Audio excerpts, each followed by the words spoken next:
अस्सलामुअलैकुम, बिस्मिल्लाहिर्रहमानिर्रहीम।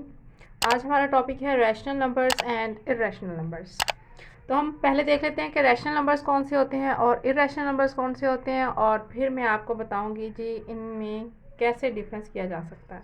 ठीक है, पहले देख लेते हैं रैशनल नंबर्स वो होते हैं जिनको हम P/Q की फॉर्म में लिख सकते हैं। ठीक है, और Q जो है वो does not equals to zero होना चाहिए, और ये P और Q सेट ऑफ इंटीजर्स में से हों।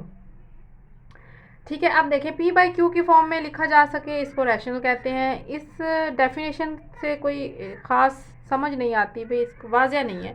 ठीक है, तो हम इसको सही तरीके से देख लेते हैं कि जैसे हमारे पास 2/3 है, तो क्या ये रैशनल नंबर है या इर्रेशनल नंबर है?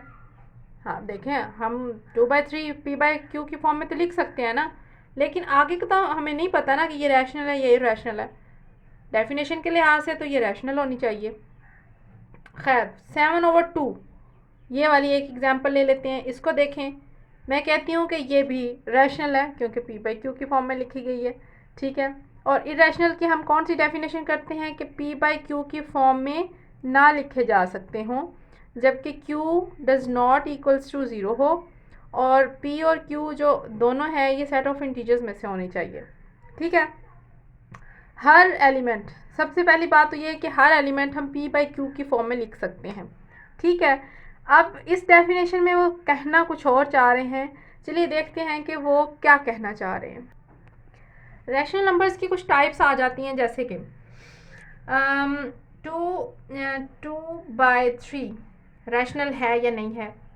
P/Q की फॉर्म में तो लिखा हुआ है, आप इसको डिवाइड करके देख लें। 2 को 3 पे डिवाइड करें और इसका आंसर चेक करें। ठीक है, अब आंसर से पता चलेगा जी ये रैशनल है या इर्रेशनल है। तो कैसे पता चलेगा? पहली बात तो ये है कि सीधा सीधा अगर ये कैंसिल आउट हो रहा होता, for example 6/3, 3 2 6 which is equals to 2, answer आ गया। और ये विदाउट डेसिमल नंबर है, हमारे पास सिंपल एक इंटीजर आ गया, तो ये हमारे पास रैशनल है।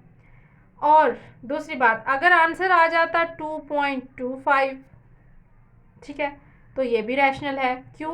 क्योंकि देखें एक हद तक ये जाके रुक गया, हमें पता चल रहा है जी इसका आंसर 2.25 है। ठीक है, ये भी रैशनल है। फिर बात आ जाती है जी, आंसर हमारे पास आ गया 2.25 25 25 25 अप टू सो ऑन। ठीक है, ये भी रैशनल है। क्यों? क्योंकि हमें पता है कि यहाँ तक 25 आया है, तो ये नेक्स्ट भी 25 ही लेके चलेगा।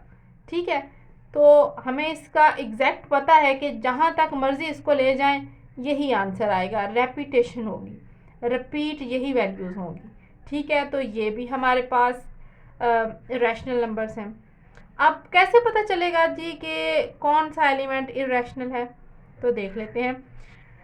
हमारे पास आंसर आ गया 2.25131208 समथिंग, रिपीट नहीं हो रहे, डिफरेंट है, हर दफ़ा वैल्यू जो है वो डिफरेंट है। तो यहाँ से हमें पता चलेगा कि ये क्या है, ये इर्रेशनल नंबर है क्योंकि इसमें रेपिटेशन नहीं हो रही। ठीक है, अगर रेपिटेशन हो जाती या टर्मिनेट हो जाता तो ये हमारे पास रैशनल नंबर बन जाता। ठीक है जी, तो हमारे पास अगर रेपिटेशन हो गई और ये टर्मिनेट हो गया तो रैशनल हो गया। अगर ना ही रेपिटेशन हो रही है और ना ही टर्मिनेट हो रहा है, मतलब वो कैंसिल आउट भी नहीं हो रहा, ख़त्म भी नहीं हो रहा, रेपिटेशन भी नहीं हो रही, तो इसको कहेंगे कि ये इर्रेशनल नंबर है। ठीक है, हमें नहीं पता आगे क्या आंसर आएगा। ठीक है, तो अब देख लें, हमें पता होता है जी पाई बराबर है 22/7 के। हमें छोटी क्लासेस में ये पढ़ाया जाता है ना, 22/7 या इज़ इक्वल टू 3.1415। तो लेकिन ये दोनों डिफरेंट चीज़ें हैं। पाई इर्रेशनल है और 22/7 ये रैशनल है, क्योंकि जब हम 22/7 को डिवाइड करते हैं और जो आंसर आता है वो रेपिटेशन में आता है, मीन्स उसका आंसर रिपीट हो रहा होता है, कहीं पे जाके वो डिफरेंट वैल्यू नहीं देता। लेकिन जब हम पाई की वैल्यू फाइंड आउट करते हैं तो उसमें वैल्यूज़ रिपीट नहीं होती, हर दफ़ा वो डिफरेंट वैल्यू दे रहा होता है।